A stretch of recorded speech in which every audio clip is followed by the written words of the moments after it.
Um, I took Greek, and Elder Fred Veltman, who I really respect, he was an honest scholar.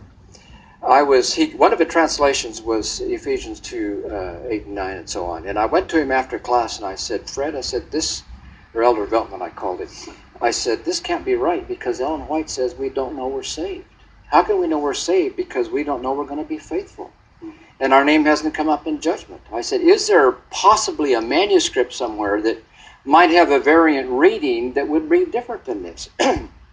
And I'll never forget his answer, which was very helpful for me. He said, Dale, we don't study Greek in order to find manuscripts that match our theology. Rather, we need to match our theology to what the Bible says. And I thought, well, that's pretty good. And that was the first time I began to realize that there might be some problems with Ellen White and the gospel as talking Adventists. Well, about that same time, there was a lot of discussion about Daniel 8:14, and that's another whole subject that I can't get into here.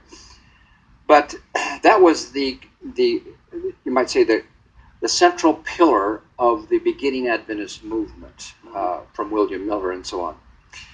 And I didn't understand it. I had memorized the SDA chart on Daniel 8:14. I knew the 2300 days. I could draw the chart. But when I read it in context, I said, whoa, wait a minute. Daniel 8:14 has a context, and the question asked in Daniel 8:13 is a summary of 8 to 12, and 13 is a question, and Daniel 8:14 answers the question, and it doesn't make sense. So I went to Dr. Leslie Harding, who I was taking a Spirit of Prophecy class, and let me just say, anytime you hear Spirit of Prophecy, it refers to the writings of Ellen White. Anytime you hear testimonies, think of the writings of Ellen White. Those are kind of code words. Okay. So I went to Dr. Harding one day after class, and he was one of my favorite teachers because he brought a lot of Ellen White stuff in it, and the class was on Ellen White. And I said, Dr. Harding, what was trampled in 457 BC that was untrampled in 1844? Because it was a durative time period. And suddenly, he stepped back, and there was a moment of total silence, and he peered at me with a cold, penetrating stare.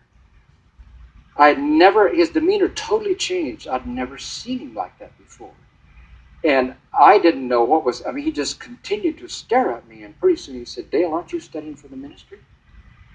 And I said, yes. He said, you shouldn't be asking questions like that. And turned around and walked away. And I thought, wow, what have I done? Have I, by my lack of ignorance, shown that I'm not ready to be a pastor? Or have I broached a question that is off limits?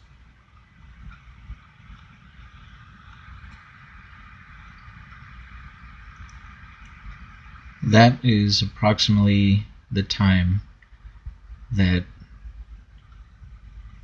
this pastor started having questions about Adventist theology not being biblical.